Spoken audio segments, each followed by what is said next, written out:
আজ দুদিন প্রলয় হাসপাতালে, এখনো তার জ্ঞান ফেরেনি। শাহানারা আখতারুজ্জামান খান দুজনেই অনেকটা ভেঙে পড়েছেন। দুশ্চিন্তার ছাপ সবার চোখে মুখে স্পষ্ট, একমাত্র আয়াতটাই ভেঙে পড়েনি। ডাক্তার নির্দিষ্ট করে বলতে পারছে না ঠিক কখন জ্ঞান ফিরবে প্রলয়ের। বাহিরে প্রকাশ না করলেও ভেতরে ভেতরে দুশ্চিন্তা আয়াতেরও হচ্ছে, বরং অনেক বেশিই হচ্ছে। দুশ্চিন্তায় বারবার গা গুলিয়ে বমি আসছে তার। আর যেটা সবচাইতে বেশি হচ্ছে আয়াতের, তা হচ্ছে ক্ষুধা লাগছে। একটু পর পর কেবল মনে হচ্ছে এটা খাই সেটা খাই, মাথার ভেতর খাই খাই চলছে রাত দিন। প্রলয়ের চিন্তায় চোখ বুজেও শান্তি মিলছে না তার। দু চোখের পাতা এক করলেই চোখের পাতায় কখনো বিপিএসসির চিকেন ফ্রাই, কখনো পিৎজা হাটের পিৎজা, কখনো বা একটা গরম ডিম ভাজি দিয়ে ধোবা ওঠা এক প্লেট ভাতের দৃশ্য ভেসে উঠছে। এত চিন্তায় কারো গলা দিয়ে পানি নামছে না, অথচ আয়াতের মনের ভেতর চলছে খাই খাই আন্দোলন। আচমকা নিজের স্বভাবের এমন পরিবর্তন দেখে সে নিজেই বিস্মিত। অবশ্য বিস্মিত হওয়ারও বিশেষ কারণ নেই। অতিরিক্ত টেনশনে ক্ষুধা বেড়ে যায় আয়াতের। এটা নতুন ঘটনা নয়। দিনের বেলায় অন্যরা কেউ হাসপাতালে থাকলেও রাতে আয়াত থাকে। ডাক্তার জানিয়েছে প্রলয় রেসপন্স করছে না। মানুষের বেঁচে থাকার যে জীবনী শক্তি, সেটাই যেন কোথাও হারিয়ে গেছে প্রলয়ের। মেডিসিন দিয়েও কোনো কাজ হচ্ছে না। তাছাড়া না তো সে বার্ষিক কোনো চোট পেয়েছে, আর না কোনো ইন্টারনাল আঘাত লেগেছে। তাহলে ডাক্তার কিসের মেডিসিন দিবে তাকে? বিপি নর্মাল, শ্বাস প্রশ্বাস চলছে স্বাভাবিক, যদিও এর মাঝে একবার প্রলয়ের শ্বাস নিতে কষ্ট হয়েছিল। তখন তাকে অক্সিজেন দিয়ে রাখা হয়েছিল, কিন্তু এখন আবার স্বাভাবিক। স্যালাইন দেওয়া হচ্ছে যেন দুর্বল না হয়ে পড়ে সেই জন্য। আসল সমস্যাটা এখনো ধরতে পারছে না ডাক্তার। আর মূল চিন্তাই এখানে, একটা মানুষ কতক্ষণ এভাবে বেহুশ হয়ে পড়ে থাকবে? এতে করে হয়তো সম্পূর্ণ কোমায় চলে যাওয়ার সম্ভাবনাও রয়েছে।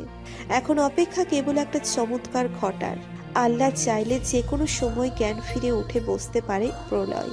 আবার আল্লাহ চাইলে এভাবেই পরপারে পাড়ি জমাতে পারে সে। সবটাই এখন নির্ভর করছে আল্লাহর ইচ্ছের উপর।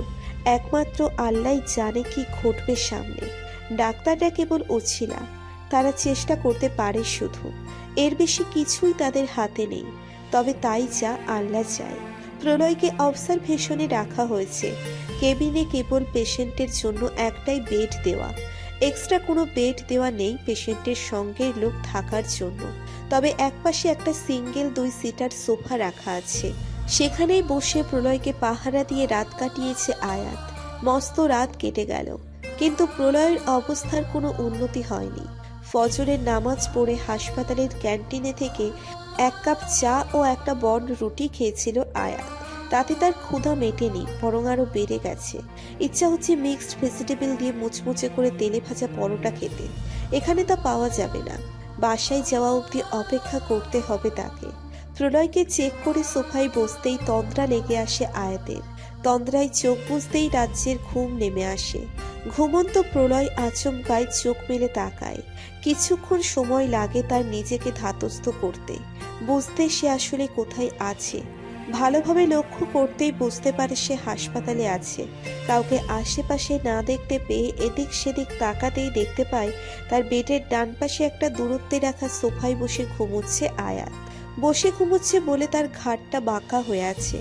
এভাবে ঘুমিয়ে থাকলে ঘাড় ব্যথা হয়ে যাবে নিশ্চিত। পরে ঘাড় ব্যথায় মেয়েটা ঘাড়ই নাড়াতে পারবে না। ভাবতেই বেড ছেড়ে উঠে পড়ে প্রলয়। বউটা তাকে পাহারা দিতে গিয়ে এভাবে বসে ঘুমোচ্ছে দেখতেই মনের ভিতর ভালো লাগার একটা প্রচন্ড আনন্দ অনুভব করে সে। সঙ্গে সঙ্গে মনটা খারাপও হয়। বউটার চোখ মুখ গাতে চলে গেছে এই অল্প সময়ের ব্যবধানে। হয়তো নাওয়া খাওয়া বাদ দিয়েছে তার চিন্তায়। বেড ছেড়ে উঠে সে ঘুমন্ত আয়াতকে কোলে তুলে নেয় প্রলয়। কোলে নিয়ে আবার ফিরে আসে বেডে। আয়াতকে বেডে নামিয়ে দিয়ে সেও তাকে বুকের সাথে জড়িয়ে নিয়ে দুজনেই গুটিসুটি হয়ে সিঙ্গেল বেডটাই শুয়ে পড়ে। আয়াতের কপালের উপর উড়ে আসা চুল হাত বাড়িয়ে কানের পিছনে গুজে দিয়ে শূন্য কপালে আলতো করে গভীর চুমু খায় প্রলয়। গরম নিঃশ্বাস আয়াতের চোখে মুখে পড়তেই ঘুমে ব্যাঘাত ঘটে তার। কারো নিঃশ্বাস চোখে মুখে পড়ছে তা অনুভব করতেই তড়িঘড়ি করে চোখ খুলে নিজেকে প্রলয়ের বুকে আবিষ্কার করে ভ্যাবাচাকা খাই আয়াত। বিস্ময়ে তার চোখ জোড়া ইয়া বড় হয়ে গেছে। তা দেখে ফিক করে হেসে ফেলে প্রলয়। অতি বিস্ময়ে কথা বলতে পারছে না আয়াত। গলার কাছটায় কথাটা দলা পাকিয়ে আছে। শব্দে শব্দে গিট বেঁধে গেছে মনে হয়। কথা বলতে চেয়েও টেনে শব্দ বের করতে পারছে না আয়াত। তবু চেষ্টা করে টেনে হিচড়ে তোলে বলে, তুমি উঠে গেছো? প্রলয় কিছুই বলে না, কেবল হাসে। প্রশস্ত হাসি হাসে সে। তাকে ফিরে আসতে দেখে, এই মানুষটার খুশি দেখে খুশি হয় সে, আবেগে আপ্লুত হয়। কেউ ঘন্টার পর ঘন্টা তার ফিরে আসার অপেক্ষায় প্রহর গুনেছে। ভাবতেই আনন্দ অনুভূতি কাজ করে প্রলয়ের মনের গহীন কোণে। এই ফিরে আসা তার নতুন জীবনের শুভ সূচনা ঘটাবে না বুঝি। আয়াত হাত বাড়িয়ে প্রলয়ের মুখ হাতড়ে দেয়, কপালে হাতড়ে দেয়, গাল হাতড়ে দেয়, চোখ মুছে আলতো করে ঠোঁটটাও স্পর্শ করে শিউরে ওঠে সে। ইস, কিরকম অনুভূতি অনুভব করে তা আয়াত কাউকে বুঝিয়ে বলতে পারবে না, কাউকে না।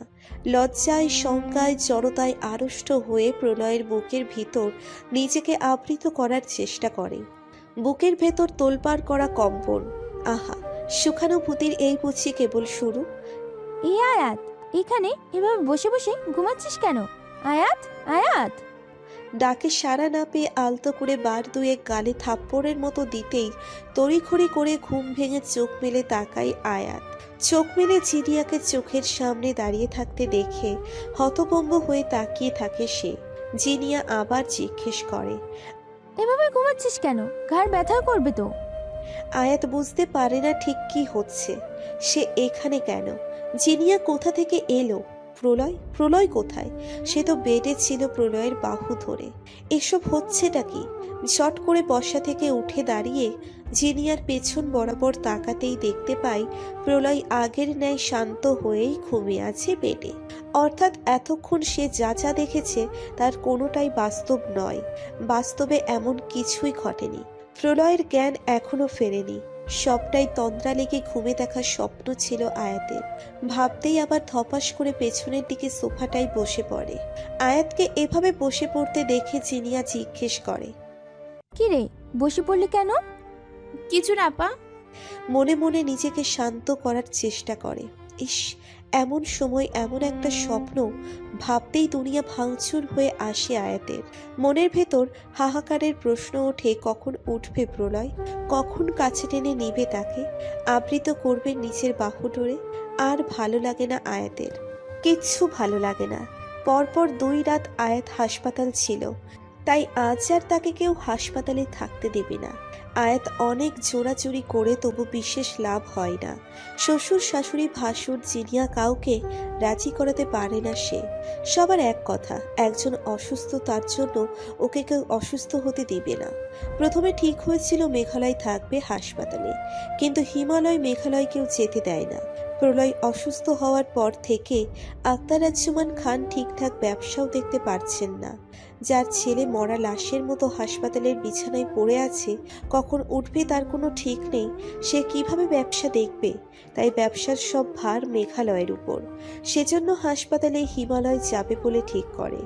সবার কথা মেনে নিয়ে আয়াত বলে সে রাতে বাসায় থাকবে, তবে সকালেই তাকে হাসপাতালে যেতে দিতে হবে। কিন্তু তাতেও আপত্তি করতে চাইছিলেন শাহানারা ও জিনিয়া।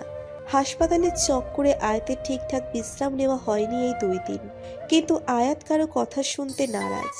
সকালে তাকে যেতে না দিলে সে এখনই হাসপাতালে চলে যাবে। তাই বাধ্য হয়ে সকালে যেতে দিতে রাজি হয় সবাই। সকালে ঘুম থেকে উঠতে বেশ দেরি হয় আয়াতের। ঘুম ভাঙতেই দেখে সকাল 9টা বাজে, অথচ সে ভোর 6টায় অ্যালার্ম দিয়ে ঘুমিয়েছিল। অ্যালার্মে ঘুম ভাঙেনি তার। তাড়াহুড়ো করে গোসল দিয়ে ডাইনিংয়ে আসতেই দেখে জিনিয়া তুলনকে নাস্তা করাচ্ছে। আয়াতকে রেডি দেখে জিজ্ঞেস করে, এখনই বেরিয়ে যাবি? বসতে বসতে আয়াত বলে, খুব ক্ষুধা লাগছে আপা, নাস্তা করেই বেরিয়ে যাব।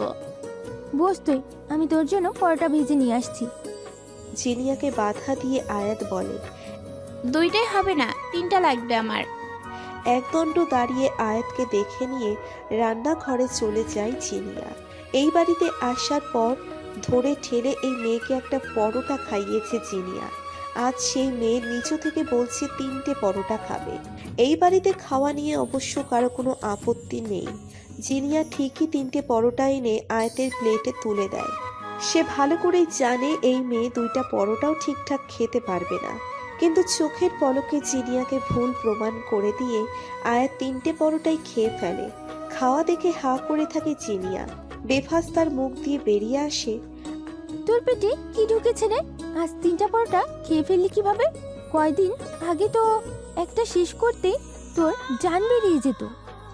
জানি না, টেনশনে ক্ষুধা বেড়ে গেছে আমার আপা। আর কথা বাড়ায় না জিনিয়া। এতদিনে বোনকে এতটুকু চিনেছে সে। অতিরিক্ত টেনশনে ক্ষুধা বেড়ে যায় আয়াতের। তাছাড়া শরীর মন দুইয়ের উপরেই তো সমান তালে ধকল যাচ্ছে। এই সময় ঠিকঠাক না খেলে তো অসুস্থ হয়ে পড়বেই। আয়াত ঠিকঠাক খাচ্ছে দেখে মনে মনে খুশি হয় জিনিয়া। এগিয়ে এসে বোনের মাথায় হাত রেখে আলতো হাত বুলিয়ে দেয়।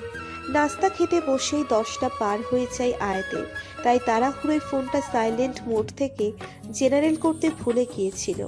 হাসপাতালের বিল্ডিংয়ে ঢুকেই মাকে ফোন করবে ভেবে ব্যাগ থেকে ফোন বের করে দেখে হিমালয়ের 10টার উপরে মিসড কল।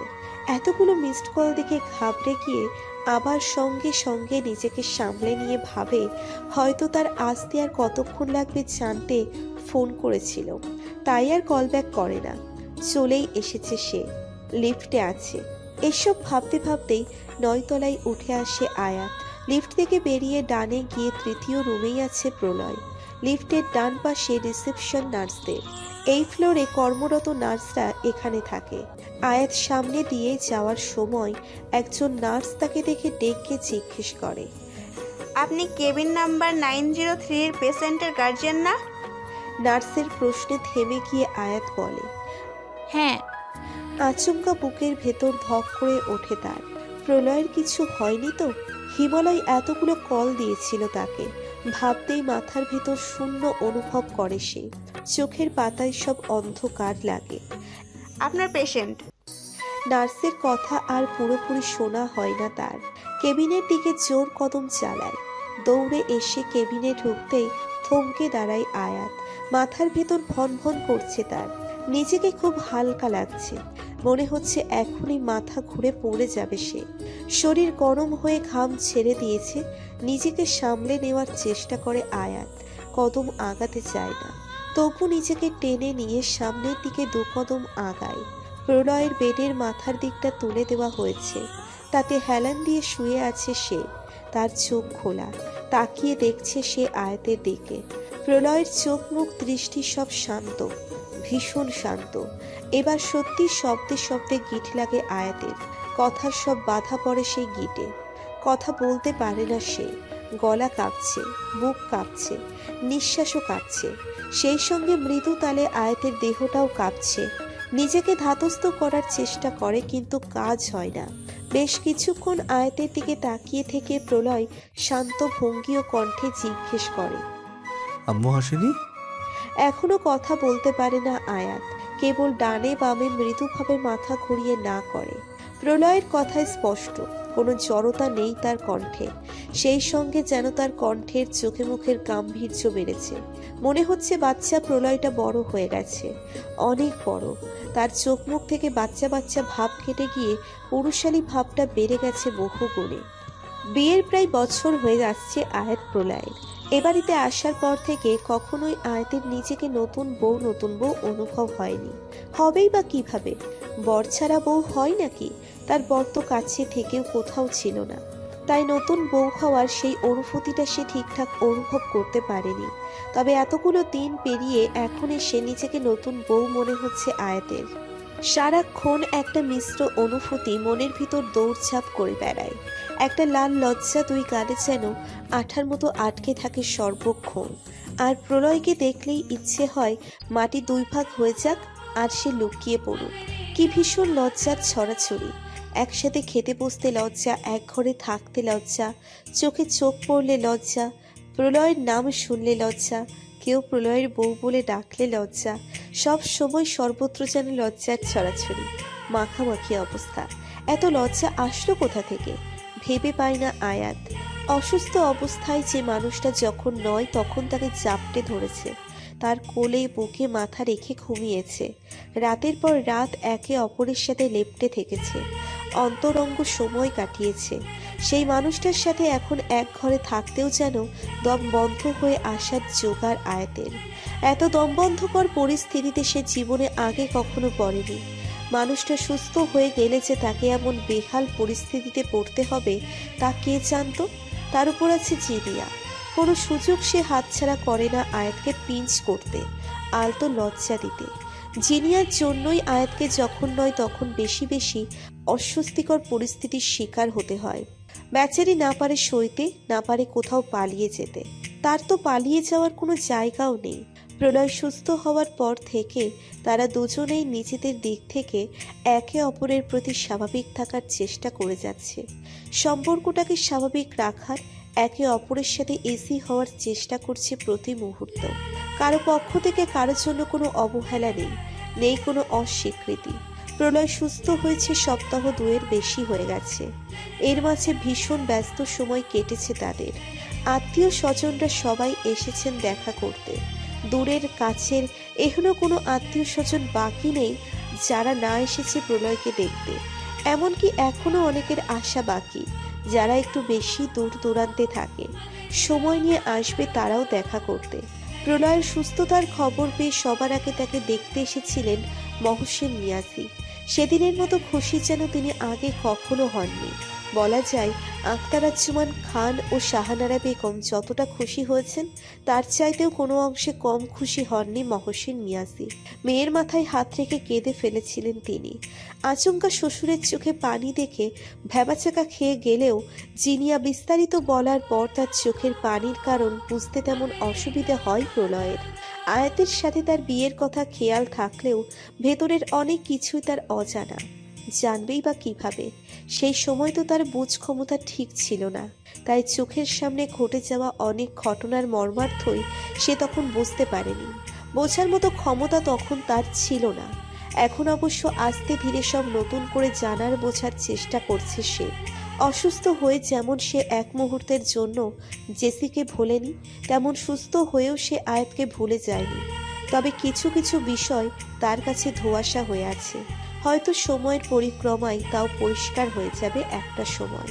ইদানিং খুব সকাল সকাল আয়াতের ঘুম ভাঙে না। ক্লান্তি বড্ড বেশি জেগে বসে তাকে যখন তখন।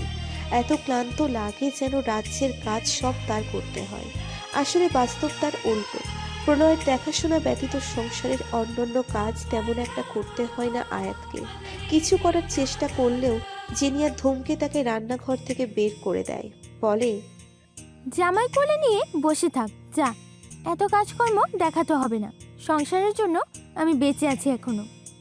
লজ্জায় আর রাগ করতে পারে না আয়াত। জিনিয়াটা ইদানিং এত তেদোমুখ হয়েছে, একটা সুযোগ সে হাতছাড়া করে না আয়াতকে লজ্জায় ফেলতে। ঘুম ভাঙলেও চোখ মেলে তাকায়নি আয়াত এখনো। গতকাল রাতে শুয়ে পড়লেও ঘুম আসছিল না তার। অনেকটা সময় শুয়ে এপাশ ওপাশ করে কাটানোর পরে কখন চোখের পাতায় ঘুম নেমেছে তা ঠিক নিজেও বলতে পারবে না। ইদানিং শেষ রাতে ঘুম হয় বলে কখনো কখনো ফজরের নামাজটাও কাজা হয়ে যায়। আজও হয়েছে। জানালা ও বারান্দার পর্দা ভেদ করে সূর্যের রশ্মিতে রুমটা আলোকিত হয়ে রয়েছে। সেই আলো এসে আয়াতের চোখের পাতায়ও পড়েছে, যার ফলস্বরূপ তার মোলায়েম মুখটা ভেঙে চুরমার হয়ে গেছে। তবু টেনে চোখের পাতা খুলতে ভারী অলসতা অনুভব করছে, কিন্তু তৎক্ষণাৎই অনুভব করে একটা গা হিম করা শীতল স্পর্শ। ভীষণ চেনা চেনা লাগে স্পর্শটা, তবু কোথাও একটু নতুনত্বের অনুভূতি পাওয়া যাচ্ছে। নরম নয়, খুব শক্ত একটা স্পর্শ। সঙ্গে সঙ্গেই আয়াতকে তার মস্তিষ্কের নিউরন জানান দেয় এই বিছানায় এক হাত দূরত্বেই তার কাঙ্ক্ষিত পুরুষ পাশেই শুয়ে আছে। তাহলে কি সেই মানুষটাই তাকে নিজের আষ্টেপৃষ্ঠে জড়িয়ে রেখেছে? এসব ভাবনা মস্তিষ্কে উদয় হতেই দুনিয়া তোলপাড় হয়ে আসছে আয়াতের। এই বুঝি দম বন্ধ হয়ে মরে যাবে সে। এ কেমন এক অস্বস্তিকর অনুভূতির খেলা। টিপে টিপে চোখ মেলে তাকায় আয়াত, কিন্তু চোখ মেলতেই যেন বিপদ বাড়ে। চোখ মেলে নিজেকে মনে মনে গালমন্দ করে সে। এর চাইতে তো চোখ বন্ধ অবস্থায় বেশি ভালো ছিল। না কিছু লাগতো, না অস্বস্তিতে পড়ে মরা লাগতো। মন ও শরীরের অস্বস্তি যেন বেড়েছে লক্ষ কোটি গুণ। আয়াত চোখ মেলতেই দেখে প্রলয় তার মায়ায় ফোলানো চোখ জোড়া মেলে তাকেই দেখতে ব্যস্ত। ওই চোখে চোখ পড়তেই দৃষ্টি বাধা পড়ে যেন আয়াতের। কিভাবে চোখ ফেরাবে ভেবে পায় না। চোখের দৃষ্টি বদ্ধ হয়ে থাকলেও আয়াত স্পষ্ট দেখতে পায় প্রলয়ের নাকে ফোঁটায় ফোঁটায় ঘাম জমেছে। নাকে জমা ঘামের কথা মনে পড়তেই লজ্জায় লাল হয়ে যায় আয়াত ভেতরে ভেতরে। দাদির বলা কথাটা আবার মনে পড়ে যায় তার, যাদের নাকে ঘাম জমে তারা বউ সোহাগী হয়। ইস, কি লজ্জা, কি লজ্জা। আয়াতের মনে লালসা হয় মানুষটাকে আদর করার, সোহাগ করার। ভাবতেই আবার মনে মনে লজ্জায় কুপকাত হয়। কি সব ভয়ঙ্কর নির্লজ্জময় ভাবনার উদয় ঘটছে তার চিন্তা ভাবনায়। লোকে সত্যিই বলে বিয়ের পর মেয়ে ছেলে লজ্জা শরম কমে যায়। এরা যখন তখন স্বামীর ঠোঁট চেপে চুমু খেতে পারে, আবার বুক কামড়ে আদরও দিতে পারে। লাজ লজ্জার মাথা খেয়ে ফেলে যেন। প্রলয়ের চাহনির কোনো পরিবর্তন হয় না। সে একনিষ্ঠ দৃষ্টি নিয়ে তাকিয়ে থাকে আয়াতের মুখপানে। তার দৃষ্টির এদিক সেদিক না হলেও হাতের এদিক সেদিক ঠিকই ঘটে। আয়াতের পিঠময় বিস্তৃত হয়ে থাকা হাতখানিক নিচের দিকে অগ্রসর হয়, কোমর ছাপিয়ে কিঞ্চিত নিচে গিয়ে থিতু হয়। আগের চাইতে আরো বেশি শক্ত করে আয়াতকে জড়িয়ে রাখে প্রলয় নিজের সঙ্গে। একটা অদৃশ্য অস্বস্তি সমস্ত শরীর বেয়ে নেচে ওঠে আয়াতের। বুকের ভেতর একটা স্পিকার উচ্চস্বরে বাজতে লাগে, যার বিট প্রতি মুহূর্ত ক্রমশ বৃদ্ধিই পাচ্ছে যেন। লজ্জায় শঙ্কায় আতকে তার চোখ মেলে রাখতে পারে না আয়াত। আপনা আপনি তার চোখ বুজে আসে। তারপর প্রলয়ের মুখভঙ্গি কি হয় তা আয়াতের অজানাই রয়ে যায়। বেশ লম্বা সময় আয়াতের ওই লজ্জায় লাল হয়ে যাওয়া মুখের দিকে তাকিয়ে থেকে অদৃশ্য কোনো টানে কাছাকাছি এগিয়ে গিয়ে আলতো করে বউয়ের কপালে একটা দীর্ঘ চুমু খাই প্রলয় নিজের অজান্তে। অবচেতন মনেই বুকে মাথা রেখে আবার ঘুমাবার জন্য চোখ বুজে সে। এক শরীর লজ্জা নিয়ে আয়াত নিজেও আবার কখন ঘুম রাজ্যে পাড়ি জমিয়েছে বলতেই পারবে না। আজ বৃহস্পতিবার, সাপ্তাহিক ছুটির দিন, তাই পুরুষরা সবাই বাসায়। খাবার টেবিলে বসেও খাওয়া শুরু করেনি কেউ। প্রলয়টা এখনো টেবিলে আসেনি।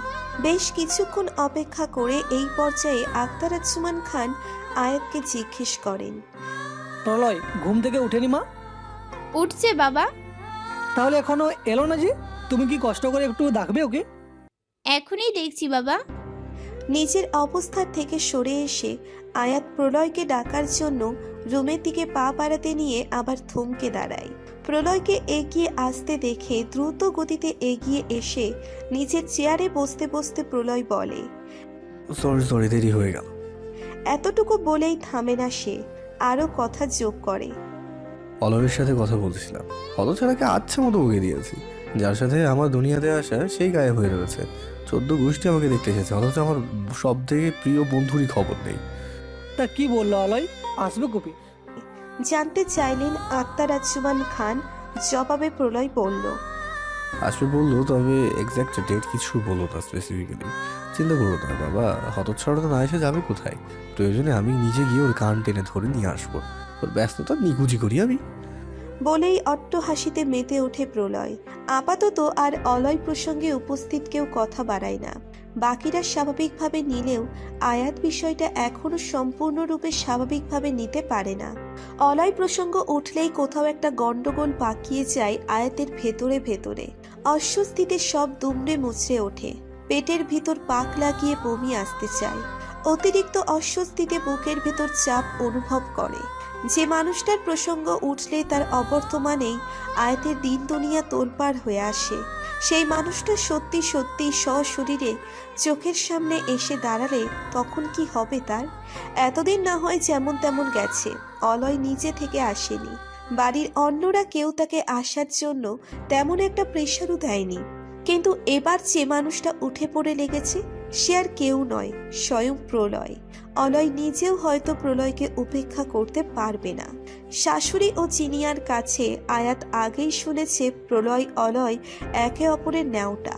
একজন আরেকজনকে ছাড়া কিছুই বোঝে না। ভীষণ ভাব দুই ভাইয়ের।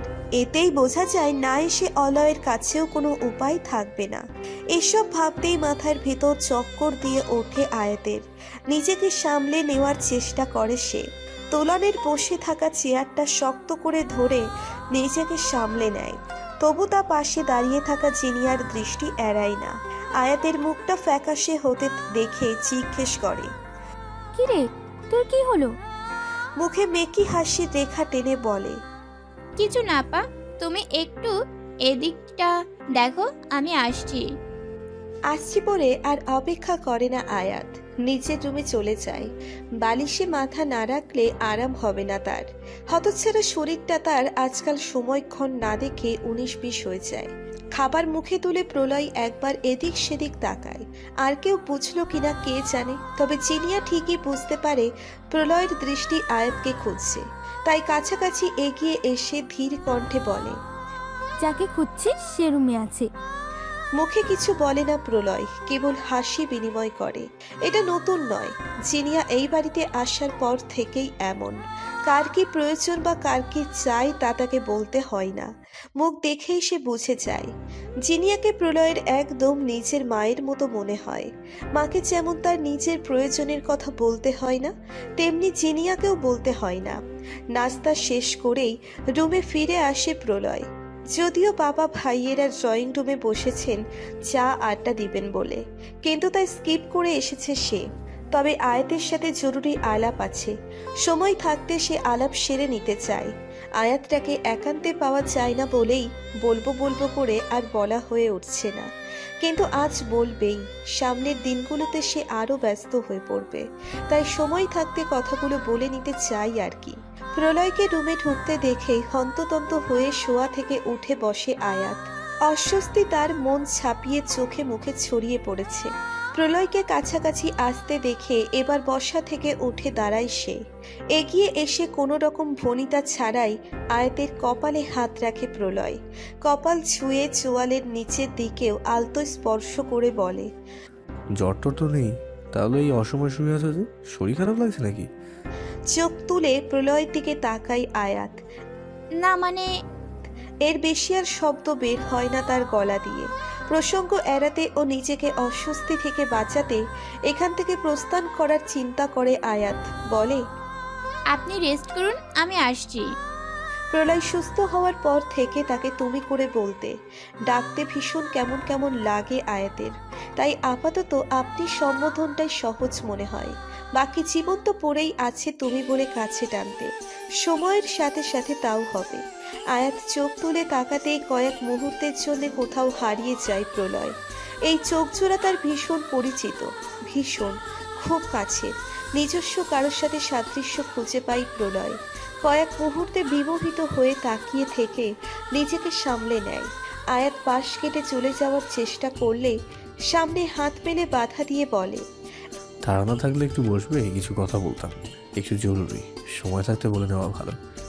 এক মুহূর্ত আয়াত বোঝার চেষ্টা করে প্রলয় তাকে কি বলতে চায়, কিন্তু বুঝে বা খুঁজে কিছুই পায় না সে। প্রলয় কি বলতে চায় তা শোনার জন্য তার দিকে মুখ তাক করে তাকায়। আয়াতের মুখের দিকে তাকিয়ে থেকে প্রলয় বলে, চলো বারান্দায় গিয়ে দাঁড়াই একটু। আয়াত আপত্তি করে না। প্রলয়ের পিছু পিছু তার পাশে এসে দাঁড়ায় আয়াত। খানিক নীরবতার পর প্রলয় নিজেই বলে, জানি না আমার সম্পর্কে বা আমার অতীত সম্পর্কে তুমি কিছু জানো কিনা, কিন্তু তোমার জানা উচিত বলেই মনে করি। আমার জীবনে জেসির কথা আমি জানি। আয়াতের মুখে জেসির নাম একদম আশা করেনি প্রলয়। আটকা জেসির নাম শুনে কিঞ্চিত চমকে ওঠে সে। নিজেকে সামলে নিয়ে বলে, কতটুকু জানো তুমি? ডায়েরিতে যতটুকু আছে সবটা, তবে ডায়েরির বাইরে কিছু থাকলে তা জানি না।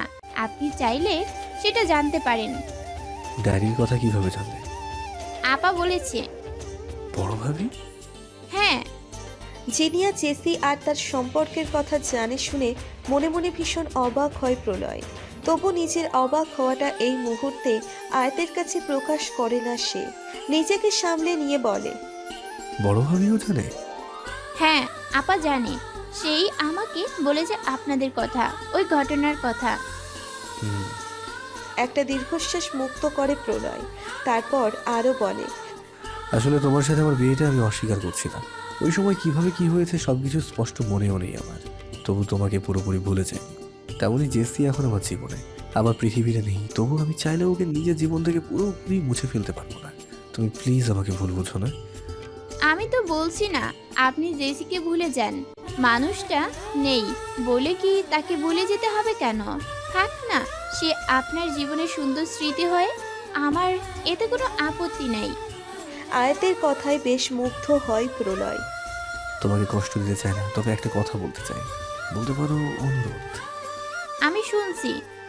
বুকের ভেতর কিছু একটা ঢিপ ঢিপ করছে আয়াতের। প্রলয় বলে, আমাদের বিয়ে কিভাবে হয়েছিল, কোন পরিস্থিতিতে হয়েছে, অনেক কিছুই আমার খেয়াল নেই। ওইসব নিয়ে আমার আফসোসও নেই, কারণ আসল মানুষটাকে আমি ভুলে যাই। সম্ভবত ওই সময় ওই অসুস্থ আমিটাকে তুমি সাদরে গ্রহণ করেছিলে বলে, ভালোবেসে আগলে নিয়েছিলে বলেই হয়তো আমি তোমাকে ভুলে যাই। ভালোবাসা আসলেই অনেক জোর আয়াত। আমার সেই ভালোবাসার জোরেই আমি জেসিকে কখনো ভুলি না, আবার তোমার ভালোবাসার জোরেই আমি তোমাকেও ভুলে যাই। জানি না আমি আমাদের ভবিষ্যৎ কেমন হবে, তবে আমি চেষ্টা করব তোমাকে একটা সুন্দর ভবিষ্যৎ উপহার দেওয়ার, যেন আমাদের একত্রে একটা সুন্দর ভবিষ্যৎ হয়। তবে সেক্ষেত্রে আমার একটু সময় প্রয়োজন। হুট করে চাইলেই তো সব স্বাভাবিক হয়ে যায় না। আমরা যেন একে অপরের সাথে স্বাভাবিক হতে পারি, থাকতে পারি, সেজন্য আমার একটু সময় প্রয়োজন। আমাদের সম্পর্কটাকে সুন্দরভাবে এগিয়ে নেওয়ার জন্য সময় প্রয়োজন। তুমি কি বুঝতে পারছো আমি কি বলতে চাইছি? আমি বুঝতে পারছি। আসলে বিয়ে নামক সম্পর্কে একে অপরকে বোঝাটা ভীষণ জরুরি। আমি আপনার পাশে আছি, চিন্তা করবেন না। থ্যাংক ইউ আমাকে বোঝার জন্য। আর কথা বাড়ায় না আয়াত। বেচারিকে ইতস্তত করতে দেখে কিঞ্চিত হেসে প্রলয় বলে, তুমি এবার যেতে পারো, আমার কথা শেষ। আয়াত আমতা আমতা করে পিছন হটকে বেরিয়ে যাওয়ার জন্য জোর পদক্ষেপ চালায়। আয়াতের যাওয়া দেখে মনে মনে হেসে ফেলে প্রলয়। বেচারি এমনভাবে গেল যেন পালিয়ে বাঁচে। ধরাম করে কিছু একটা পড়ে যাওয়ার শব্দ কানে আসতেই প্রলয় বারান্দা ছেড়ে রুমে প্রবেশ করতেই দেখে আয়াত বিছানার কাছে ফ্লোরে পড়ে আছে। আড়ষ্ট হয়ে নিজের ঘরের বিছানায় বসে আছে আয়াত। হাতে তার একটু আগে আসা টেস্টের রিপোর্ট। একদিন আগে মাথা ঘুরে পড়ে যাওয়ার পর জ্ঞান ফিরলে বিকালে প্রলয় আয়াতকে নিয়ে হাসপাতালে গিয়ে ডাক্তার দেখিয়ে এসেছিল। তখনই কিছু টেস্ট করতে দিয়েছিলেন ডাক্তার। সেই রিপোর্টটাই আজ এসেছে। টেস্ট রিপোর্টে আয়াতের প্রেগনেন্সি পজিটিভ এসেছে। সে 3 মাসের অন্তঃসত্ত্বা। সকালে রিপোর্ট আনতে গিয়ে প্রেগনেন্সি টেস্ট পজিটিভ দেখে একটা আলট্রা করা হয়েছে। সেখানে ফিটাসের বয়স এসেছে 11 সপ্তাহ 5 দিন, 2 সপ্তাহ প্লাস মাইনাস, যা সবসময় হাতে রাখা হয়। বাচ্চার খবর বাড়ির সবাই জানার পর থেকে সীমাহীন আনন্দে বাড়ি খিলখিলিয়ে উঠেছে। জিনিয়া ঘরে ঢুকতেই দেখে আয়াত রিপোর্ট হাতে নিয়ে মাথা নিচু করে বসে রয়েছে। এভাবে বসে থাকতে দেখে এগিয়ে এসে পাশে বসে বলে, কি রে, সেদিন না আমরা কথাটা আর শেষ করতে পারে না জিনিয়া। আয়াত বুঝতে পারে সে কি বলতে চাইছে। কিঞ্চিত মাথা তুলে হতাশ চেহারা বানিয়ে বলে, জানি না আপা, কিভাবে কি হলো। জিনিয়া হাত বাড়িয়ে আয়াতের চিবুক স্পর্শ করে মুখটা পুরোপুরি উপরে তুলে ধরে বলে, যা হয়েছে ভালো হয়েছে, কিন্তু তুই মুখ ভার করে রেখেছিস কেন? এত বড় একটা খুশির খবর, অথচ তোর চোখে মুখে ভয় কেন? তোমার ড্যাবর কি মানবে আপা? ওমা, মানামানি প্রশ্ন আসছে কেন?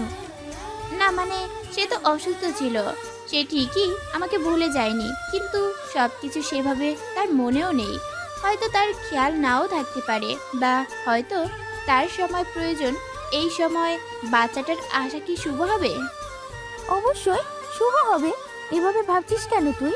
বরং এভাবে ভেবে দেখ না, হয়তো তোদের একে অপরের সাথে সহজ হতে যতটা সময় প্রয়োজন, বাচ্চাটা চলে আসায় তারও সহজ হয়ে গেল। প্রলয় হয়তো আরও সহজে তোকে আপন করে নিতে পারবে। একটা সত্যি কথা কি জানিস বোন? পুরুষ মানুষ বউকে কম ভালোবাসলেও তারা নিজের সন্তানের মাকে ভালো না বেসে সম্মান না করে থাকতে পারে না। নিজের সন্তানের মাকে এরা ফেলতে পারে না। জানি না আপা, আমার একদম কিছু ভালো ঠেকছে না। কোথাও কিছু একটা গন্ডগোল মনে হচ্ছে। একটা অজানা অস্বস্তি অনুভব করছি। একটা দম বন্ধ অনুভূতি কাজ করছে। মনে হচ্ছে অজানা কোনো বিপদ ধেয়ে আসছে আমার দিকে। আয়াতকে নিজের কাছে টেনে নিয়ে জিনিয়া বলে, খুব কি জানোই তাই ভাবছিস। এই সময় এমনটা ভাবতে নেই বোন।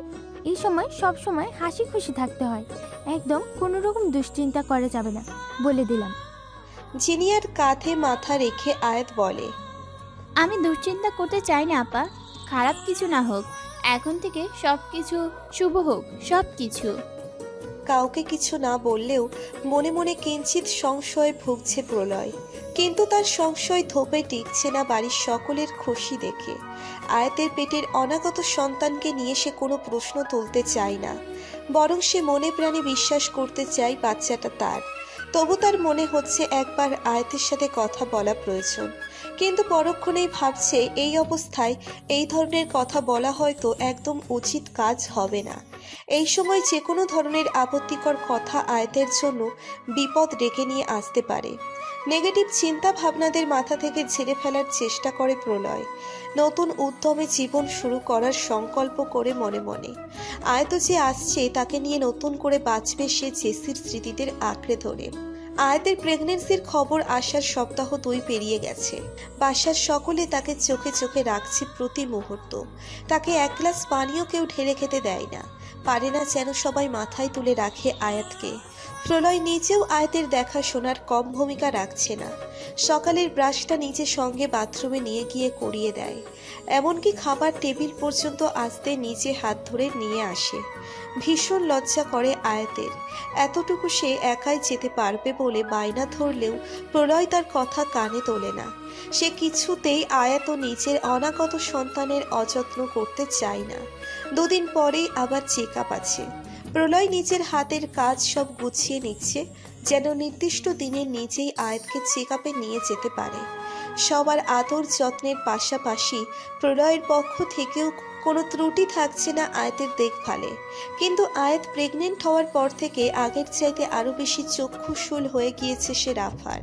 একটা মুহূর্তও রাফা আয়াতকে সহ্যই করতে পারছে না। বাচ্চা না হওয়া নিয়ে প্রতি মুহূর্তে মনে মনে ব্যথা অনুভব করে বেচারি।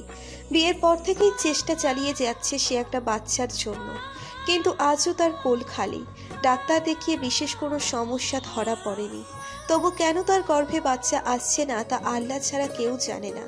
এমন অবস্থায় আয়াতের প্রেগনেন্ট হওয়াটা রাফা কোনোভাবেই মেনে নিতে পারছে না যেন। আয়াতের প্রতি বাড়ির সকলের এত আধিক্যতা সে সহ্যই করতে পারছে না। সবার এত আদর যত্ন রাফার কাছে কেবল আধিক্যতা বলে মনে হচ্ছে। আয়াতের জন্য সে এই বাড়িতে অনেকটা এক ঘরে হয়ে গেছে। তার ভাইকে অপমান করে বের করে দেওয়া হয়েছে, এসব কিছুই ভোলেনি সে, আর ভুলবেও না যতদিন না এর যোগ্য প্রতিশোধ নিতে পারছে। সকাল থেকে প্রলয় 2 বার নিজ উদ্যোগে আয়াতকে তাগাদা দিয়েছে। দুপুর নাগাদ অ্যাপয়েন্টমেন্ট নেওয়া আছে তাদের। রাস্তাঘাটের জ্যামের কোনো ভরসা নেই, তাই 12টার মধ্যেই বেরিয়ে পড়বে তারা। আয়াতকে তৈরি হতে বলে প্রলয় রুম থেকে বেরিয়ে যায়। হিমালয়ের রুমের দরজায় টোকা দিতেই ভেতর থেকে রাফা প্রলয়কে দেখে কিঞ্চিত নড়েচড়ে ওঠে, কিন্তু তার চোখে মুখে প্রকাশ না করে বলে, আরে প্রলয় যে, এসো ভাই ভেতরে এসো। ভেতরে প্রবেশ করতে করতে প্রলয় জিজ্ঞেস করে, ভাবি, বাপ্পা ভাইকে আজকাল আমাদের বাড়িতে আসতে দেখি না কেন? কোথায় আছেন উনি? আমি সুস্থ হওয়ার পর তো একবারও আসলেন না। আচমকা প্রলয় বাপ্পার কথা জিজ্ঞেস করায় ঘাবড়ে যায় রাফা। ঠিক বুঝতে পারে না হঠাৎ প্রলয় বাপ্পার খোঁজ কেন করছে। আয়াত বা বাড়ির অন্য কেউ কি তাকে কিছু বলেছে? নিজেকে সামলে নিয়ে রাফা জবাব দেয়, ঢাকায় নেই ও। ও, বাপ্পা ভাইয়ের ফোন নাম্বারটা দিও তো, অনেকদিন কথা হয় না। চমৎকার একজন মানুষ উনি। তুমি নাম্বারটা আমাকে SMS করে দিও, আমি আয়াতকে নিয়ে ডাক্তার দেখাতে বের হবো। আসছি ভাবি। প্রলয় বেরিয়ে আসতে নিয়ে আবার থেমে যায়। পেছন ফিরে রাফার দিকে তাকিয়ে জিজ্ঞেস করে, কিছু মনে না করলে একটা কথা জিজ্ঞেস করবো তোমাকে ভাবি। কিছুটা অপ্রস্তুত হয় রাফা, বলে, বলো। তুমি তো আগে এমন ছিলে না। মানে ঠিক বুঝলাম না, কি বলতে চাইছো? বলতে চাইছি তুমি আগে কত হাসি খুশি ছিলে, কিন্তু আজকাল তোমাকে সবার মাঝে পাওয়া যায় না। সবার থেকে যেন দূরে দূরে থাকছো, কিন্তু কেন? এতক্ষণে মনে মনে দুইয়ে দুইয়ে 4 কষে ফেলেছে রাফা। বাপ্পার ব্যাপারে কেউ প্রলয়কে কিছু বলেনি হয়তো এখনো। এটাই হয়তো তার মোক্ষম সুযোগ কিছুটা বিষ প্রলয়ের কানে ঢেলে দেওয়ার। একটা ভারী দীর্ঘশ্বাস ছেড়ে দিয়ে রাফা বলে, এই বাড়িতে কি আমার সেই অবস্থা আর আছে বলো? সব তো চলে অন্যজনের ইশারায়। কি বলছো ভাবি? কার ইশারায় কি চলে? না ভাই, আমি কিছুই বলবো না। পরে দেখা যাবে আমার অবলা অসহায় ভাইটার মতো আমাকেও শেষমেশ ঘাট ধাক্কা দিয়ে বের করে দেওয়া হবে। মানে কি হয়েছে আমাকে একটু পরিষ্কার করে বলবে? কম কিছু তো হয়নি, আর বহুত কিছুই হয়েছে তোমার অসুস্থতার সময়। ছি ছি, এসব কথা ভাবলেও আমার গা ঘিন ঘিন করে। একথা আমি মুখে বলবো কিভাবে? ভনিত না করে একটু পরিষ্কার করে বলো ভাবি। না ভাই, তোমার বউয়ের রংলীলার কথা আমি নিজের মুখে তোমাকে বলতে পারবো না। পরে তুমিই আমাকে ভুল বুঝবে। প্রলয়ের মাথায় আগুন ধরে যায়। রাফা পরিষ্কার করে কিছু না বলায় কিছুই তার ধাতব্য হচ্ছে না। ভাবি রিকোয়েস্ট, কি হয়েছে আমাকে স্পষ্ট করে বলো। তুমি জোর করছো তাই বলছি ভাই। পরে আমাকে যেন দোষ দিও না, এসবের যেন আমার নাম না আসে। তুমি বলো, তোমার নাম আসবে না, আমি সব জানতে চাই। তোমার বউয়ের বাচ্চা হবে তাই তুমি খুশি, গোটা পরিবার খুশি। কিন্তু ভাই, আমি খুশি হতে পারছি না। কিভাবে খুশি হই তুমি বলো? এই বাচ্চা যে সত্যি তোমার, তার প্রমাণ কোথায়? কি যা তা বলছো ভাবি? এখনই যা তা মনে হচ্ছে, বাকিটা শুনলে কি বলবে? বলো তুমি। আয়াত তো থাকতেই চায়নি। বিয়ে করে এসে সেদিনই রাতেই তো চলে গিয়েছিল। নিজের প্রেমিকার কাছে যাবে সে? তোমাকে তো সে বিয়ে করতেই চায়নি। অন্য আরেকজনের সাথে প্রেম ছিল বলেই তো মাঝরাতে বাড়ি ছেড়ে বেরিয়েই গেছিল। কিন্তু সবার জোরাজুরিতে পড়ে আবার ফিরে এসেছে। ওর বাবা স্ট্রোক করায় বাধ্য হয়ে থেকেছে এখানে। আর থাকবেই না ভাই, কেন বলো? এখানে থেকে দিব্যি তো রংলীলা চালিয়ে যাচ্ছে। যখন নয় তখন বাইরে যাওয়া, ঘন্টার পর ঘন্টা বাইরে কাটানো। ছি, এসব ভাবতেও আমার কেমন কেমন লাগছে। শুধু এইসব করলে না হয় কথা ছিল, কিন্তু কিন্তু কি? আমার ভাইটাকেও ছাড়েনি বেহায়া বেলাজা মেয়েটা। কুপ্রস্তাব দিয়েছিল। কিসের প্রস্তাব? এ কথা আমি মুখে আনতে পারবো না ভাই। প্লিজ ভাবি, এইভাবে আধা কথা বলো না। তোমার বউ আমার ভাইকে বলেছিল তুমি অসুস্থ, কেউ জানবে না ওদের ভেতরে অনৈতিক সম্পর্কের কথা। বাপ্পা রাজি হলেই দুজনে একসঙ্গে কোয়ালিটি টাইম স্পেন্ড করতে পারে। কিন্তু বাপ্পা তোমার বউয়ের প্রস্তাবে সাই দেয়নি, বরং বাড়ির সবাইকে জানিয়ে দেওয়ার হুমকি দেওয়ায় ও নিজেই সবার কাছে বানিয়ে বলে আমার ভাইটাকে অপমান করে বাড়ি থেকে তাড়িয়ে দিয়েছে। কি বলছো ভাবি? সত্যি বলছি ভাই, তুমি নিজেই চিন্তা করো। অসুস্থ তুমি কতটুকুই বা বুঝতে? বউয়ের কোলে মাথা রেখে ঘুমালে বা তাকে জড়িয়ে ধরলেই তো পেটে বাচ্চা চলে আসে না, তাই না? এতটুকু বোধ বুদ্ধি তোমার আছে এখন। নিশ্চয়ই বুঝতে পারছো আমি কি বলতে চাইছি। এসব কথা কাউকে বলার সাহস হয়নি। তুমি আজ জোর করলে বলেই বলা। বাড়ির সবাই তো দিন রাত আয়াত আয়াত জপতেই ব্যস্ত। এসব বললে দেখা যাবে আমাকেও বাড়ি থেকে তাড়িয়ে দেবে। অনেকগুলো প্রশ্ন প্রলয়ের মস্তিষ্কের ভেতর আলোড়ন সৃষ্টি করছে। বেশ কিছু প্রশ্ন তারা করছে তাকে। আর কিছু না বলে প্রলয় চলে আসতে নিলে পেছন থেকে রাফা বলে, দেখো ভাই, এসবে আমার নাম না যেন আসে। তোমার ভাইয়া তাহলে আমাকে রাগ দেখাবেন। আমার কিছুই চাই না, এই সংসারের এক কোণায় পড়ে থাকতে পারলেই হবে আমার। প্রলয় রুমে ঢুকতেই দেখে আয়াত তৈরি হয়েছে বসে আছে, হয়তো তার অপেক্ষায় আছে। তাকে দেখেই হাসি হাসি মুখ করে বলে, আমি রেডি। আমার একটা জরুরি কাজ পড়ে গেছে, তুমি বড় ভাবিকে নিয়ে চলে যাও। আয়াতকে আর কিছু বলার সুযোগ না দিয়ে বেরিয়ে পড়ে প্রলয়। আয়াত কিংকর্তব্য বিমূঢ় হয়ে দাঁড়িয়ে থাকে। সর্বোপরি পরিলক্ষিত না হলেও আয়াত বুঝতে পারে খুব সূক্ষ্মভাবে প্রলয় তাকে এড়িয়ে চলছে আজকাল। কিন্তু হঠাৎই এড়িয়ে চলার কারণ খুঁজে পাচ্ছে না সে। এমন কি হলো যার জন্য তাকে এড়িয়ে চলছে প্রলয়? অনেক চিন্তা ভাবনা করেও এর কোনো ব্যাখ্যা দাঁড় করাতে পারেনি আয়াত। প্রথমে ভেবেছে হয়তো বাচ্চার জন্য প্রলয় প্রস্তুত নয়, কিন্তু পরক্ষণেই সে ভাবনা টিকে রয়নি। প্রথম থেকে বাচ্চার খবরে যে মানুষটা উচ্ছ্বসিত, তাকে আর যাই হোক এই কারণ দিয়ে সন্দেহ করা যায় না। প্রলয়কে প্রশ্ন করবে কিনা বা প্রশ্ন করা উচিত হবে কিনা তাও বুঝতে পারছে না। কিছু জিজ্ঞেস না করে হাতে হাত রেখে মনে মনে আকাশ কুসুম চিন্তা করতে আর ভালো লাগছে না আয়াতের। এর একটা বিহিত হওয়া প্রয়োজন। এমনিতেই শারীরিকভাবে আর আগের মতো সুস্থ নেই সে। যদিও প্রেগনেন্সি কোনো অসুস্থতা নয়, তবু এই সময় চাইলেই সাধারণ সময়ের মতো শারীরিক বা মানসিক কোনোভাবে স্ট্রেস নেওয়া যায় না, নেওয়া উচিতও নয়। এটা মা সন্তান দুজনের জন্যই ক্ষতির কারণ হতে পারে। আজ দুপুরে ঠিকঠাক ভাত খেতে পারেনি আয়াত। যাও খেয়েছে তার দ্বিগুণ বমি করে ফেলে দিয়েছে। সাধারণত তার বমি হয় না, আজ হয়তো অতিরিক্ত টেনশনে স্ট্রেস বেশি হওয়ায় এমনটা হয়েছে। বমি হওয়ার পর আর কিচ্ছু খেতে পারেনি বেচারি। না খাওয়া বলেই জিনিয়া এক গ্লাস গরম দুধ নিয়ে এসেছে আয়াতের জন্য। দুধের গ্লাস হাতে নিয়ে রুমে ঢুকে আয়াতকে চিন্তিত দেখেই জিজ্ঞেস করে। এত কি ভাবছিস তুই? জিনিয়ার ডাকে সদ্বিদ ফিরে আয়াতের মেকি হাসির রেখা ঠোঁটে ঝুলিয়ে বলে, কিছু না আপা। কিছু না বললে তো হচ্ছে না, অবশ্যই কিছু না কিছু ভাবছিস, নয়তো এত অন্যমনস্ক দেখাচ্ছে কেন তোকে? এক সেকেন্ড কি বলবে ভেবে নিয়ে আয়াত বলে, আব্বু আম্মুকে ভীষণ মিস করছি আপা। এগিয়ে এসে আয়াতের পাশে বসে মাথায় আলতো হাত বুলিয়ে দিয়ে বলে, এই সময়টায় এমন হয় রে বোন, আমি মাকে বলবো তোকে যেন কয়েকদিনের জন্য ওই বাড়ি পাঠিয়ে দেয়। কয়টা দিন থেকে আসলে মন শান্ত হবে তোর। আয়াত আর কথা বাড়ায় না। যা সে নিজেই এই মুহূর্তে শতভাগ নিশ্চিত নয় তা জিনিয়াকে বলে অহেতুক তাকেও নিজের মতো চিন্তায় ফেলতে চায় না বলেই কিছু বলল না। এমনও হতে পারে সে অহেতুকই ভাবছে, প্রলয় আসলেই তাকে অ্যাভয়েড করছে না। সবটা তার ভ্রান্ত ধারণা। হয়তো সে নিজেই ভুল ভাবছে, তিলকে তাল বানাচ্ছে, আকাশ কুসুম ভেবে বসে আছে। তাই নিজে শতভাগ নিশ্চিত না হয়ে সে জিনিয়াকে কিছু বলতে বা জানাতে চায় না। এমনিতেই এই মানুষটা দিন রাতের 24 ঘন্টায় তার জন্য চিন্তায় ডুবে থাকে। এর মধ্যে এই মানুষটাকে সে আর নতুন করে কোনো চিন্তায় ফেলতে চায় না। আবার এমন অনিশ্চিত ভাবনা নিয়েও বসে থাকতে পারছে না বলেই মনে মনে ঠিক করে আজ সে প্রলয়ের সাথে সরাসরি কথা বলবে। যদি তার অনুভূতিটাই সত্যি হয়ে থাকে, যদি সত্যি সত্যিই প্রলয় তাকে এড়িয়ে যাওয়ার চেষ্টা করেও, তাহলেও এর পিছনের কারণটা সে জানতে চাইবে এবং এর সমাধানও করবে। যদি প্রলয় তাকে বা বাচ্চাটাকে এই মুহূর্তে না চায়, তবে আয়াতের সমাধানও করবে। কারো উপর বোঝা হয়ে থাকার মতো মেয়ে সে নয়, আর নিজের সন্তানকে সে কারো উপর বোঝা হতে দিবে না। হোক সামনের মানুষটা তার পিতা, তবু নিজের বাচ্চার দায় সে কাউকে দিবে না।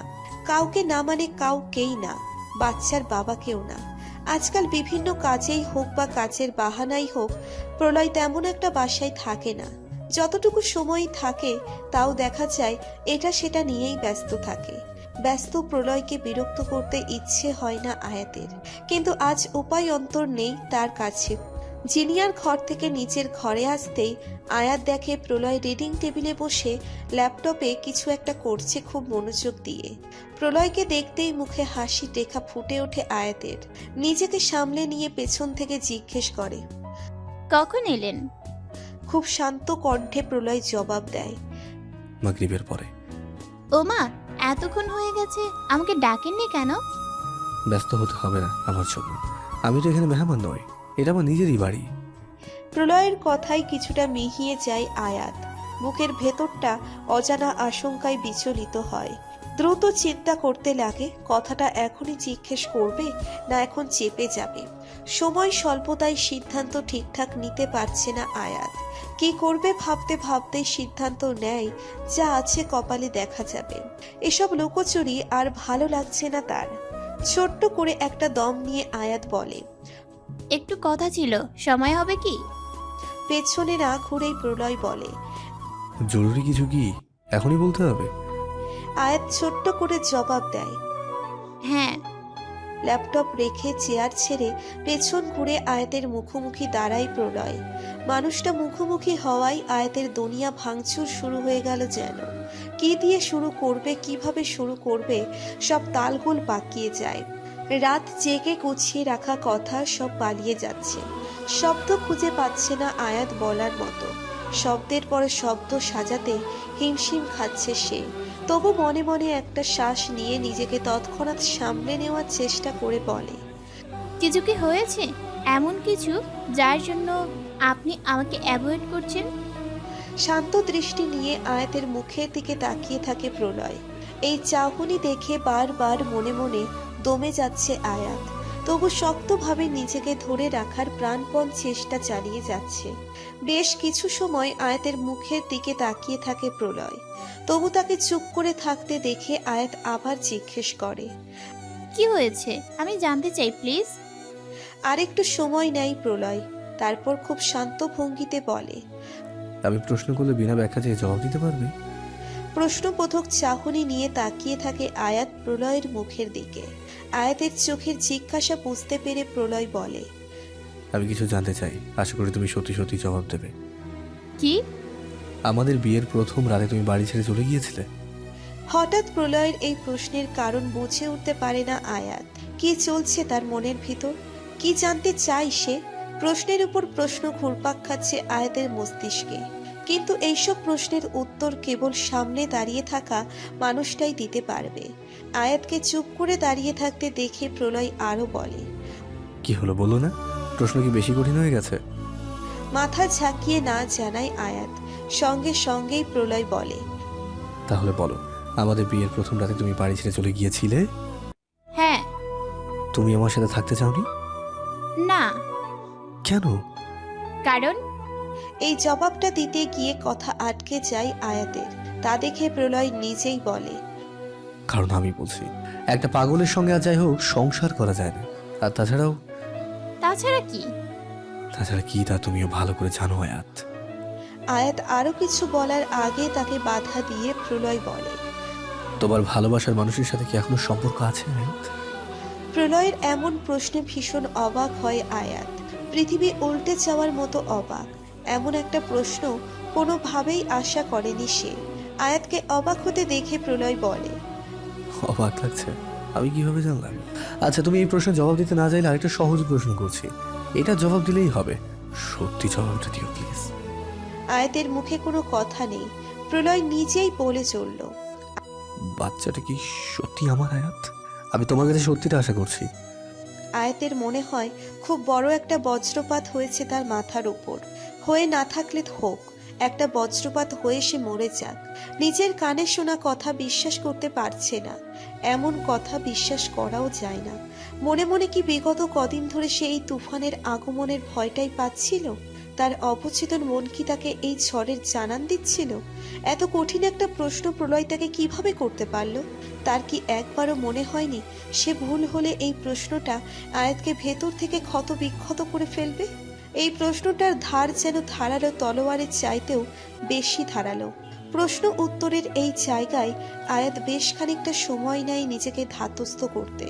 নিজেকে শান্ত করার চেষ্টা করে বলে, আপনি কি আমাকে সন্দেহ করছেন? প্রশ্ন নয় আয়াত, বলেছিলাম ব্যাখ্যা চাইবে না, কেবল সত্যি সত্যি জবাবটা দেবে। প্রশ্নের জবাবে কোনো প্রশ্ন চাইনি, আমি জবাব চেয়েছি। আপনার মনে হচ্ছে আমি মিথ্যা বলছি আপনাকে, সবাইকে। আপনার মনে হচ্ছে বাচ্চাটা আপনার নয়, অন্য কারো, যাকে আমি আপনার নাম দেওয়ার চেষ্টা করছি, এমনটা ভাবছেন আপনি? আমি কি ভাবছি সেটা মুখ্য নয় তো আয়াত, আমি সত্যিটা জানতে চাইছি। কোন সত্যি? আমার গর্ভে আসা সন্তানের সত্যি? আমি যদি বলি হ্যাঁ এটা আপনার সন্তান, এই সন্তানের বাবা আপনি, তাহলে কি আপনি মেনে নেবেন, নাকি এরপর বলবেন প্রমাণ দাও? সন্দেহ আপনার ভেতরে বাসা বেঁধেছে ফেলেছে, সেখানে আমার সত্যি আপনি দেখতে পারবেন না। না এর চেতে হ্যাঁ এর জোর অনেক কম। না বললে নাকে প্রমাণ করতে হয় না, কিন্তু এটা হ্যাঁকে প্রমাণ করতে হয়। আমার হ্যাঁটাকেও নিশ্চয়ই প্রমাণ করতে হবে, কিন্তু আপনাকে দেওয়ার মতো কোনো প্রমাণ আমার কাছে নেই। এতটুকু বলে থামে আয়াত। প্রলয় তাকিয়ে আছে নির্বিকার। তার ঠোঁটে মুখে কথা নেই, নেই শব্দের হুঙ্কার। এই পর্যায়ে আয়াত জিজ্ঞেস করে, আপনি কি আমার সন্দেহ থেকে প্রশ্ন করছেন? আপনার মনে কি বিন্দু মাত্র সন্দেহ আছে বাচ্চাটাকে নিয়ে? চোয়াল শক্ত করে প্রলয় বলে, আমি শুধু সত্যিটা জানতে চেয়েছি আয়াত। সন্দেহ যে প্রলয়ের মনে বাসা বেঁধেছে তা বুঝতে আর কিছু বাকি থাকে না আয়াতের। তার যা বোঝার তা সে বুঝে ফেলেছে। যে মানুষটা নিজের অনাগত সন্তানের অস্তিত্ব নিয়ে সন্দেহ করতে পারে, আর যাই হোক নিজের আত্মসম্মান বিসর্জন দিয়ে সেই মানুষটার সামনে এক মুহূর্তের জন্য থাকতে চায় না আয়াত। নিজেকে আরো বেশি শক্ত করে নিয়ে বলে, বাচ্চাটা আমার, শুধু আমার, আপনার বা অন্য কারো নয়। এতটুকু বলে আয়াত রুম থেকে বেরিয়ে যেতে নিলে পেছন থেকে প্রলয় জিজ্ঞেস করে, কোথায় যাচ্ছ? যেখানে কেউ জিজ্ঞেস করবে না বাচ্চাটা কার, ওর বাবাকে। বলেই রুম থেকে বেরিয়ে যায় আয়াত। মনে মনে নিজের উপর ক্রুদ্ধ হয় প্রলয়। এভাবে কথা না বললেও পারত সে। আয়াতের শারীরিক অবস্থা ভালো নেই, তার আরও সংযত হয়ে কথা বলা উচিত ছিল। দাঁড়িয়ে থেকে বিছানায় বসে হাত দিয়ে শক্ত করে মাথা চেপে ধরে সে। রাফার থেকে এত সব কথা শোনার পর থেকে নিজেকে পাগল পাগল লাগছে প্রলয়ে। প্রশ্নে প্রশ্নে ভেতরটা অস্থির হয়েছিল তার, কিন্তু ভুল সময় ভুল কাজ করে ফেলেছে সে। সন্দেহ করাটা হয়তো একদম উচিত হয়নি তার। আয়াতকে হন্ততন্ত হয়ে বাসা থেকে বেরিয়ে যেতে দেখে পেছন থেকে ডাক দেয় জিনিয়া। এই সময় কোথায় যাচ্ছিস আয়াত? কিন্তু জিনিয়ার ডাকে কোনো সাড়া দেয় না আয়াত। হন হন করে বেরিয়ে চলে যায়, চোখের কোণ বেয়ে পড়া পানি মুছতে মুছতে। আয়াতকে এভাবে বেরিয়ে যেতে দেখে হন্ততন্ত হয়ে প্রায় দৌড়ে প্রলয়ের ঘরে আসে জিনিয়া। এভাবে বড় ভাবিকে রুমে আসতে দেখে প্রলয়ের বুঝতে অসুবিধে হয় না ঠিক কী কারণে সে এই মুহূর্তে হন্ততন্ত হয়ে এসেছে। তবু কিছু জানে না বা বুঝতে পারেনি, এমন একটা মুখভাব করেই জিনিয়ার দিকে তাকায়। নির্বিকার প্রলয়কে তাকিয়ে থাকতে দেখে জিনিয়া জিজ্ঞেস করে, এই সময় এমন শরীর নিয়ে মেয়েটা কোথায় গেল প্রলয়? জানি না ভাবি। কোনো ভনিতা ছাড়াই সহজ ও সরল জবাব দেয় প্রলয়। কিন্তু এতে ভীষণ রকম অবাক হয় জিনিয়া। অবাক হবে বাইবনা কেন? জিনিয়ার জায়গায় অন্য কেউ হলেও অবাক হতো।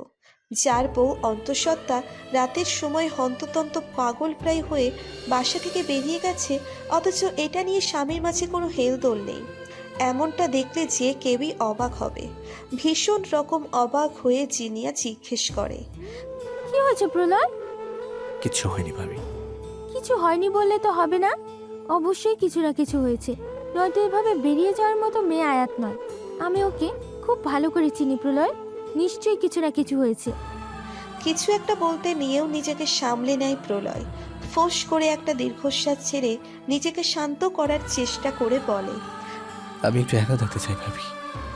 আগের চাইতে আরো বেশি অবাক হয়ে জিনিয়া বলে, একা থাকতে চাস মানে? এটা কি একা বসে থাকার সময়?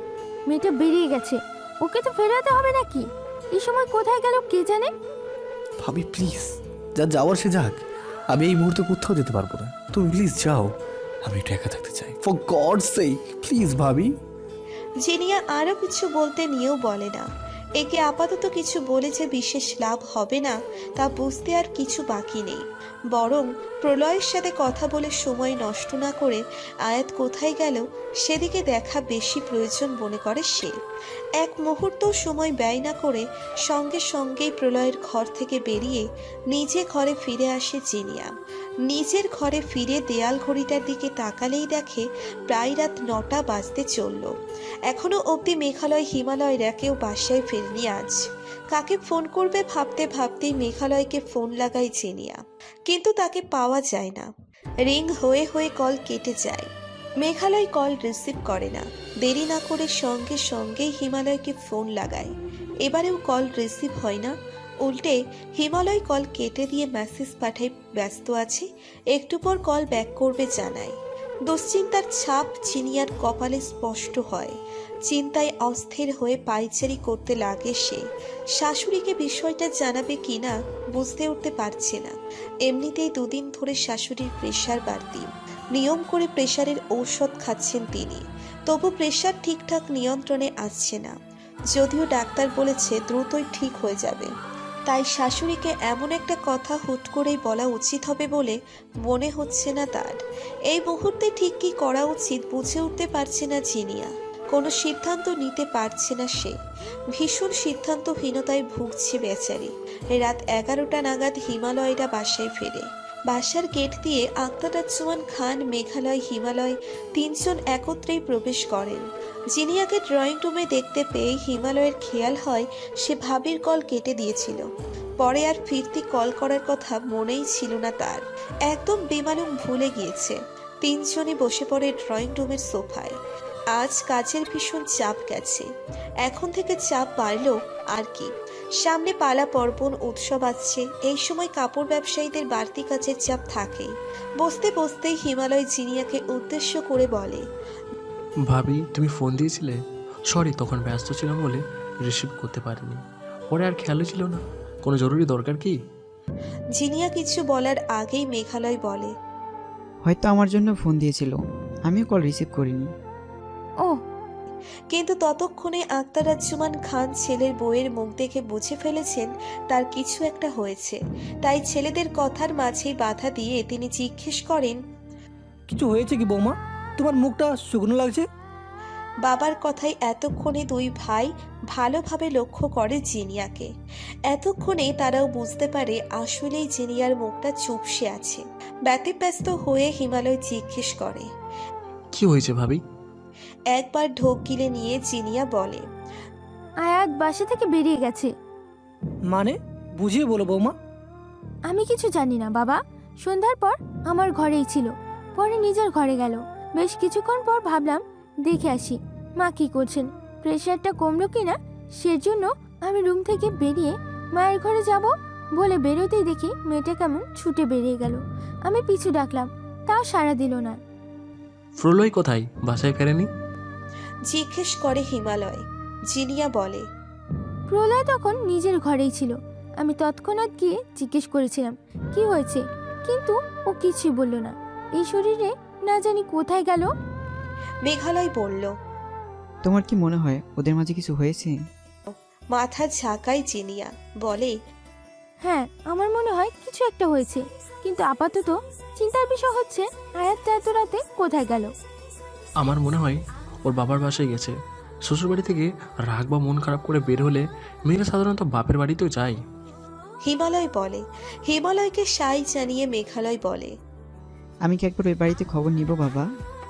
কিছুক্ষণ গম্ভীর মুখে চিন্তা ভাবনা করে আখতারুজ্জামান খান বলেন, না, আপাতত আমরা এসবের কোনো কথা বলবো না। হয়তো বিষয়টা তাদের ব্যক্তিগত। স্বামী স্ত্রীর ব্যক্তিগত ব্যাপারে কোনো তৃতীয় ব্যক্তির নাক গলানো উচিত হবে না। তবুও কাল পর্যন্ত অপেক্ষা করি আমরা, তারপর না হয় হস্তক্ষেপ করা যাবে। আগে তাদের একটু সময় দিই। আর আমি যতদূর আমার বন্ধুকে চিনি, সে নিজেও একই কাজ করবে। মেয়ে ও তার স্বামীর ব্যক্তিগত ব্যাপারে মহসিন নিজেও হস্তক্ষেপ করবে না। বিনা বাক্যে বাবার কথা মেনে নেয় সবাই, কিন্তু শ্বশুরের কথা মেনে নিলেও মনের ভিতর অজানা ভয়ে কু ডাকছে জিনিয়ার।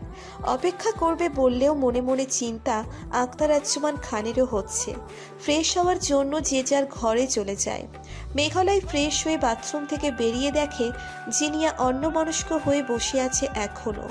আজ ফিরতে দেরি হওয়ার এখনও রাতের খাওয়া হয়নি কারো।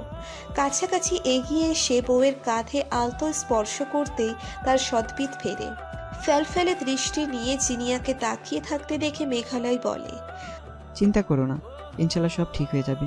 প্রয়োজনে বাবাকে না জেনে আমি কাল সকালে খবর নিব। আমার মনটা বড্ড কু ডাকছে, মনে হচ্ছে খুব খারাপ কিছু হবে, খুব খারাপ কিছু। জিনিয়াকে এত অস্থির হতে দেখে তাকে বুকে টেনে দিয়ে মাথায় আলতো হাত বলিয়ে শান্ত করার চেষ্টা করে মেঘালয়। তার নিজেরও এখন বড্ড বেশি অস্থির লাগছে। যদি জিনিয়ার মনের এই টান সত্যি হয়ে যায়, যদি সত্যিই ভয়ঙ্কর কিছু ঘটে যায়, তখন কি হবে, কি হতে চলেছে? সকাল সকাল আমানের ফোন পেয়ে সবাই হাসপাতালে ছুটে এসেছে। আয়াত হাসপাতালে আছে, জ্ঞান ফিরেছে তার, এখন সে সুস্থ আছে। গতকাল রাতে শঙ্করের মোড়ে অ্যাক্সিডেন্ট করে অজ্ঞান অবস্থায় হাসপাতালে এসেছিল সে। তার সাথে পার্স, মোবাইল কিছুই ছিল না, যা থেকে পুলিশ বা হাসপাতালের কর্তৃপক্ষ পরিবারের সন্ধান করবে। তাই জ্ঞান না ফেরা পর্যন্ত তারা কিছুই করতে পারেনি। শেষ রাতে জ্ঞান ফেরার পর আয়াত নিজেই নিজের পরিচয় জানিয়েছে পুলিশকে, এবং পুলিশ তার কাছে গার্ডিয়ানের ফোন নম্বর চাইলে সে নিজেই ছোট ভাই আমানের ফোন নাম্বার দিয়েছে যোগাযোগ করার জন্য। তখনই ফোন পেয়ে আমান, অলোক, মহসিন, নিয়াজি সহ সকলে ছুটে এসেছিল। হাসপাতালে এসে জানতে পারে দিক বেদিক খেয়াল না করেই মেইন রোড ধরে হাঁটছিল আয়াত। আর তখনই পাশ কেটে যাওয়ার সময় মোটর বাইকের সাথে ধাক্কা খেয়ে একটা প্রাইভেট কারের উপর গিয়ে পড়ে সে। ভাগ্য ভালো গাড়িটা তখনই ব্রেক করে থেমে গিয়েছিল, না হলে আরও বড় ধরনের কোনো ক্ষতি হয়ে যেতে পারত।